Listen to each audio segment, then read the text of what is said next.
Good morning बच्चों। मैं Pushpa Singh class 9th में आपका स्वागत करती हूँ। बच्चों हमारा यूट्यूब चैनल उसको सब्सक्राइब करें और बेल आइकन पे क्लिक करें।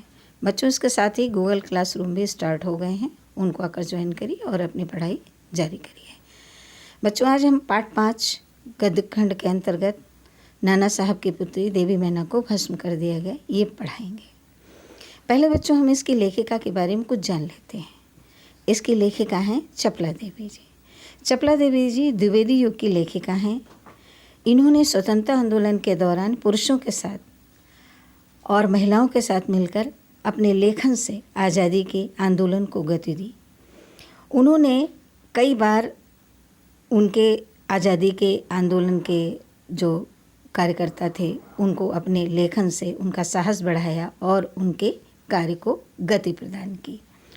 कहा जाता है कि एक ऐतिहासिक सच्चाई है कि सन 1857 की क्रांति के विद्रोही नेता दूदू बंद नाना साहब की पुत्री बालिका मैना आज़ादी की नन्ही सिपाही थी, जिसे अंग्रेज़ों ने जलाकर मार डाला था।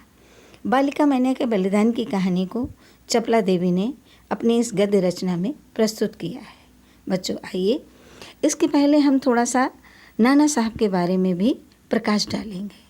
1857 में नाना साहब स्वतंत्रता आंदोलन में सक्रिय उन्होंने अपनी भूमिका निभाई और आज़ादी के आंदोलन को आगे बढ़ाया। बच्चों नाना साहब आप लोग रानी लक्ष्मीबाई को जानते ही होंगे। उनकी कहानी स्वतंत्रता आंदोलन की प्रथम महिला जो थी वीरांगना, जिन्होंने आज़ादी का बिगुल फूंका, उनके ही मुँह बोले भाई थे बाजीराव। बिठूर में उनके ही पुत्र थे और रानी लक्ष्मीबाई के मुँह बोले भाई थे नाना साहब। जब अंग्रेज़ों ने विद्रोहियों का दमन करने के लिए कानपुर में इनको सबको पकड़ने के लिए एक अभियान चलाया, तो कानपुर में जब 1857 में जब इनकी क्रांति की लहर असफल हो गई, 1857 में नाना साहब की क्रांति की लहर जो थी वो असफल हो गई, तो अंग्रेज इनको पकड़ने के लिए आगे बढ़े। तो उनसे बचने के लिए लोग भाग निकले। अपने राजमहल में इन्होंने कुछ ज़रूरी सामान लिया और निकल गए, लेकिन उस समय इन्होंने भूलवश या किसी कारणवश या अनजाने में ही ये अपनी पुत्री मैना को वहीं छोड़ गए या वो छूट गई। उसी की कहानी हम बच्चों आज आपको बताएंगे। नाना साहब की पुत्री देवी मैना को भस्म कर दिया गया। सन 1857 के विद्रोही नेता दूदू बंद नाना साहब कानपुर में असफल होने पर जब भागने लगे तो वे जल्दी में अपनी पुत्री को साथ न ले जा सके। बिठूर में नाना साहब का महल था, पुत्री वहीं रह गई। अंग्रेज जब कानपुर में भीषण हत्याकांड करने के बाद जब बिठूर आए नाना साहब के महल को नष्ट करने के लिए, तो उन्होंने वहाँ पर एक निरीह असहाय बालिका को बरामदे में खड़े हुए देखा। तो उन्होंने उससे पूछा कि तुम कौन हो। तो उस बच्ची ने, नाना साहब की पुत्री ने, उस अंग्रेज़ से स्वयं अंग्रेजी में ही इंग्लिश में उससे पूछा कि तुम कौन हो, तुम क्या चाहते हो। तो उन्होंने कहा मुझे हमारी सरकार ने वहाँ पर उस सेना का जो कमांडर था, सेनापति है सर टॉम्स है, जो उस सेना का सेनापति था, उससे उस बालिका ने पूछा कि आप क्या चाहते हो। तो उन्होंने जवाब दिया कि मैं नाना साहब के इस महल को नष्ट करना चाहता हूँ, ऐसा मेरी सरकार ने मुझे आज्ञा दी है। उसके पहले ही उन लोगों ने महल को लूट लिया था, लेकिन जो भी था वो वहाँ पर वो बालिका उन्हें दिखी, तो उससे उन्होंने वार्तालाप आरंभ किया।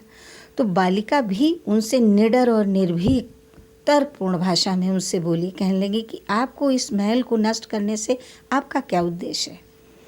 तो उन्होंने कहा कि मेरी सरकार ने मुझे इस महल को नष्ट करने के लिए आदेश दिया है कि इस नाना साहब जो क्रांतिकारी हैं और अंग्रेज़ सरकार के दुश्मन हैं, उनकी कोई भी चीज़ हम लोग रखना नहीं चाहते और ऐसा आदेश दिया गया है कि उनकी हर चीज़ को नष्ट कर दिया जाए। तो बालिका से उन्होंने कहा कि आप क्यों चाहती हो इस महल को बचाना। तो उन्होंने कहा कि बालिका ने कहा कि मैंने आपको पहचान लिया है सर, आप मेरे यहाँ आया करते थे और आपकी पुत्री मैना मेरी मित्र थी और मुझे उसकी मृत्यु पर काफ़ी दुख है। उसका एक पत्र मेरे पास आज भी सुरक्षित है। ये वार्तालाप हो ही रहा था कि उस समय वहाँ पर जनरल आउटरम आ गया, लेकिन उससे पहले सेनापति ने बालिका को पहचान लिया और कहा कि बेटा, मैं तुम्हारी वैसे तो कोई मदद नहीं कर सकता हूँ, लेकिन इस महल को बचाने का मैं प्रयास करूँगा। तभी वहाँ पर जनरल आउटरम आ गया। उसने कहा, मैंने तुम्हें इस महल को उड़ाने के लिए आदेश दिया, लेकिन तुमने अभी तक इस महल को नहीं उड़ाया है। तो उस बालिका ने कहा, बालिका से उन्होंने पूछा, ये कौन है? तो उन्होंने कहा, ये नाना साहब की पुत्री मैना देवी है। तो उन्होंने उस बालिका को गिरफ्तार करने का आदेश दिया और कहा कि इस महल को शीघ्र नष्ट कर दिया जाए। लेकिन सेनापति हे ने कहा कि नहीं, हमें गवर्नर जनरल उस समय जो लॉर्ड कैनिंग थे उनसे इस विषय में एक तार देना चाहिए, उनसे पूछना चाहिए। आउटरम ने सेनापति से कहा, आखिर आप ऐसा क्यों चाहते हैं? महल विध्वंस किए बिना और नाना साहब की लड़की को गिरफ्तार किए बिना हम इसको कैसे छोड़ दें? तो सेनापति ही मन में ही दुखी होकर वहाँ से चला गया। आउटरम ने सैनिकों को महल को उड़ाने का आदेश दे दिया। सैनिक महल के फाटक को तोड़कर अंदर पहुँचे। देखा तो वहाँ पर वो बालिका उन्हें वहाँ पर नहीं मिली। महल को उड़ाने के लिए प्रयत्न किए जाने लगे। उसी दिन शाम को लॉर्ड कैनिंग का एक तार आया जिसमें ये था कि लंदन के मंत्रिमंडल का ये मत है, नाना की स्मृति चिन्ह तक मिटा दिया जाए, इसलिए यहाँ वहाँ की आज्ञा के विरुद्ध कुछ नहीं हो सकता और नाना साहब के महल को तुरंत ही तोप के गोलों से उड़ा दिया गया और उसे मिट्टी का ढेर बना दिया गया। उस समय लंदन के सुप्रसिद्ध टाइम्स पत्र में छठी एक खबर छपी कि 6 सितंबर को एक लेख लिखा गया। बड़े दुख का विषय है कि भारत सरकार आज तक उस दुर्दांत नाना को नहीं पकड़ सकी जिस पर समेत समस्त अंग्रेज जाति का भीषण क्रोध है। जब तक हम लोगों के शरीर में रक्त रहेगा तब तक कानपुर में अंग्रेज़ों के हत्याकांड का बदला लेना हम लोग न भूलेंगे। उस दिन पार्लियामेंट की हाउस ऑफ लॉर्ड्स में सर टॉमस के ऊपर एक कैरेक्टर के ऊपर उनके एक लांछन लगाया गया कि नाना साहब की पुत्री जो कम उम्र की थी उसके ऊपर सेनापति हे मोहित हो गए। इसमें इनके पूरे जो मिलने वाले सगे संबंधी हैं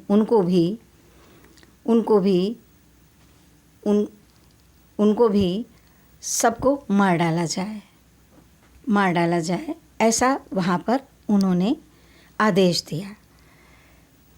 उसी दिन शाम को एक बालिका के रोने की आवाज़ सैनिकों को सुनाई पड़ी। जब सैनिक उस महल के ढेर पर गए देखने के लिए तो वहाँ पर एक स्वच्छ चांदनी में एक सफ़ेद वस्त्र पहने बालिका बैठी रो रही थी।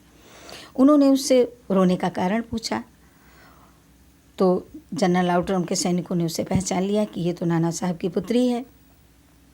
तो उन्होंने कहा कि मैं तुम्हें गिरफ्तार कर रहा हूँ। तो उस बालिका मैना ने कहा, मुझे थोड़ी देर इस प्रसाद के ढेर पर बैठकर रोने लेने दीजिए। तो बच्चों, यहाँ पर प्रसाद और प्रासाद में अंतर है। प्रसाद यानी भगवान को लगाया जाने वाला भोग और प्रसाद मीन्स महल यानी भवन। तो मुझे इस प्रसाद के ढेर पर बैठकर रोने ले दीजिए। लेकिन उस जनरल आउटरम ने उनकी एक भी ना सुनी और क्रूरतापूर्ण तरीके से उस बालिका को गिरफ्तार करके कानपुर के किले में बंद कर दिया, लाकर कैद कर दिया गया। उस समय महाराष्ट्रीय इतिहासवेत्ता महादेव चिटनविस के वाखर पत्र में छपा था, कल कानपुर के किले में एक भीषण हत्याकांड हो गया। नाना साहब की एकमात्र कन्या मैना धधकती हुई आग में जलाकर भस्म कर दी गई। भीषण अग्नि में शांत और सरल मूर्ति उस अनुपम बालिका को जलती देख सबने उसे देवी समझकर प्रणाम किया। बच्चों, ये हमारे स्वतंत्रता आंदोलन की एक छोटी सी घटना, छोटी सी कहानी है कि वो कम उम्र की बालिका में भी देश प्रेम की भावना थी और अपने देश के प्रति कर्तव्यों से वो विमुख नहीं थी, ऐसा उसके ही वार्तालाप से या उसके चरित्र से पता चलता है।